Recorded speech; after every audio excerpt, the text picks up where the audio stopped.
Study 119. Wyland's destroyed Dallas whale mural, what the FIFA World Cup lawsuit reveals about public art's false permanence, from the Objects of Affection collection, how a materially singular civic landmark was liquidated for a mega-event, and why the agent was not the city, but the spectacle and the wall's private owner.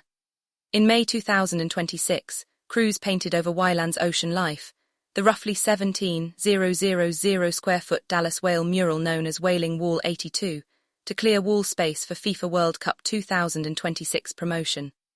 The destruction of the Dallas whale mural and the $25 million federal lawsuit Wyland filed on June 1, 2026, has become the clearest contemporary test of what public art's permanence actually is, and who is entitled to end it.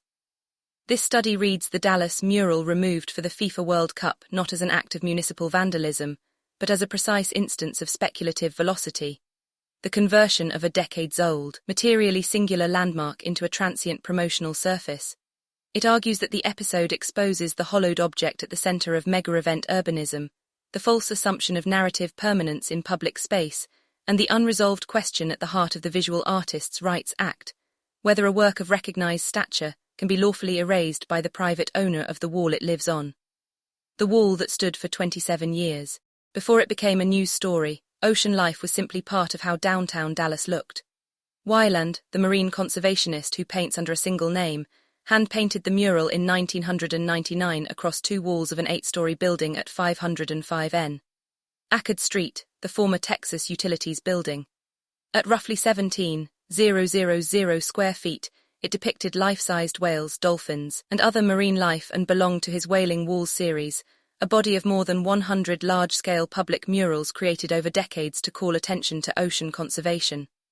According to the complaint Wyland later filed, the work was painted single-handedly, by hand, over many weeks and without preparatory sketches. At its dedication, the city presented the artist with a key to the city. In OAC terms, this is the profile of a materially singular object, one original, fused permanently to its site, accreting narrative permanence across 27 years until it functioned less as decoration than as civic memory. The question of the ethical ownership of public art turns precisely on objects like this, works that are privately owned at the level of the wall but communally held at the level of meaning. What actually happened in May 2026? The factual record matters here because the most repeated version of this story is imprecise.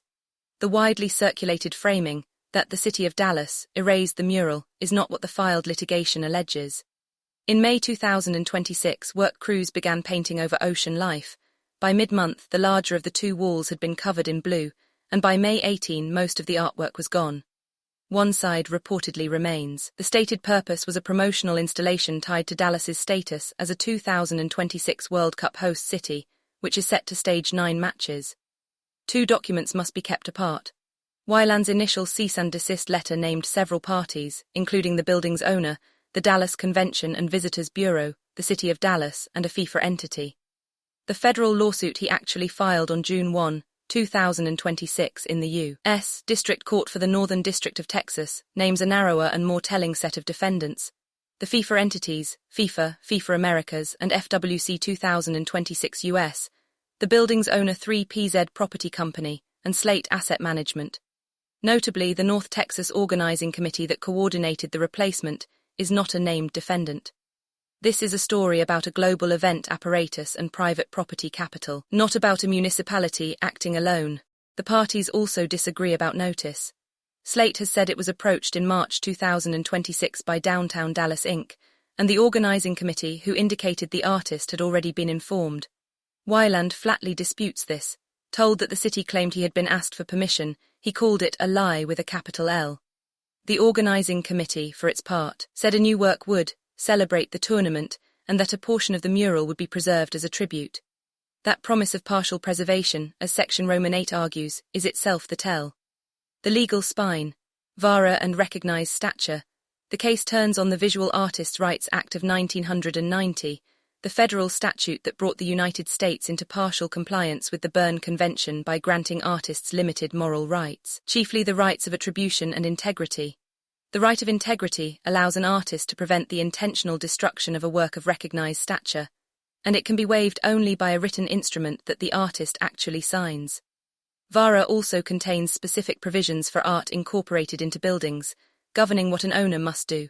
A written waiver, or good faith notice, before removal or alteration that would destroy the work. Wyland's complaint alleges that no such waiver was signed, and that no good faith notice was given.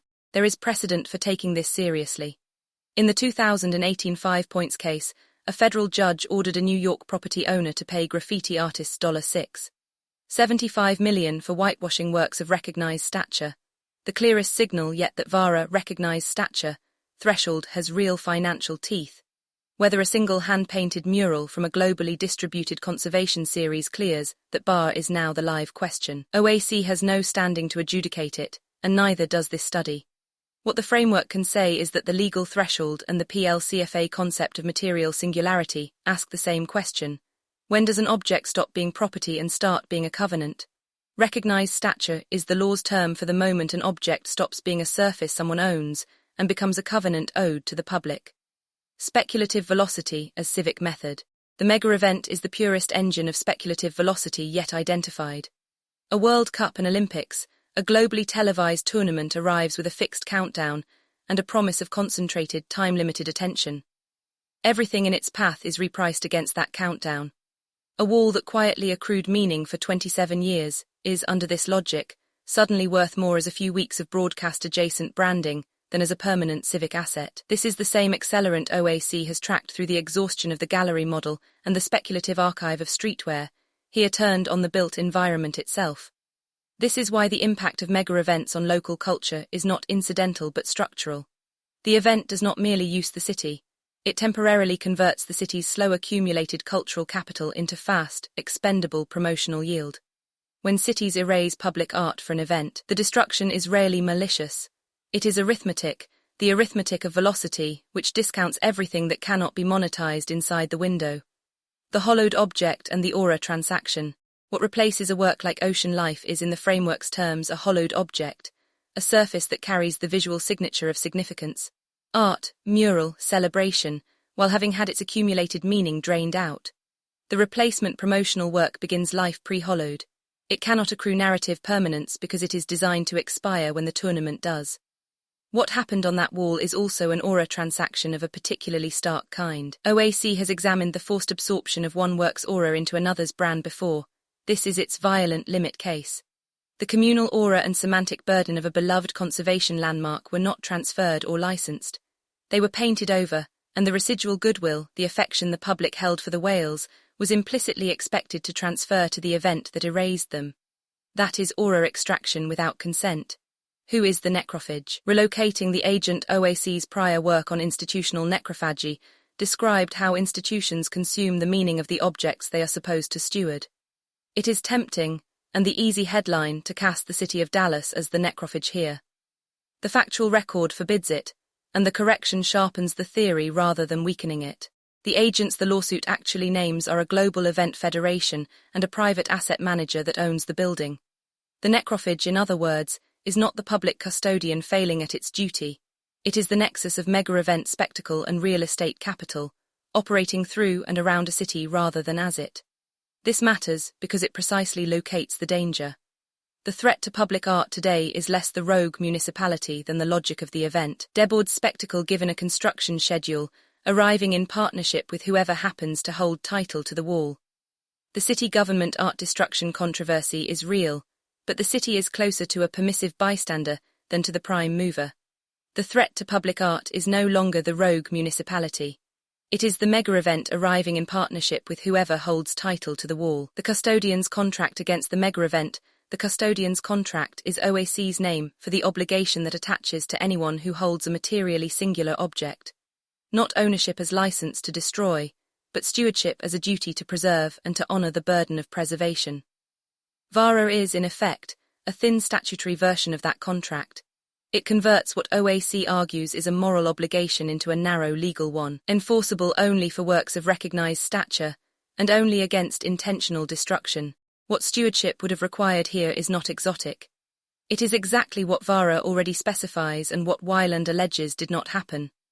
Locate the artist, obtain a signed waiver or give genuine notice, and if the wall is truly needed, negotiate the terms of the work's end rather than presenting it as a discovered fact. The gap between that minimal standard and what allegedly occurred is the gap between custodianship and the archival death mandate, the silent assumption that a possessor may unilaterally decide an object's expiry.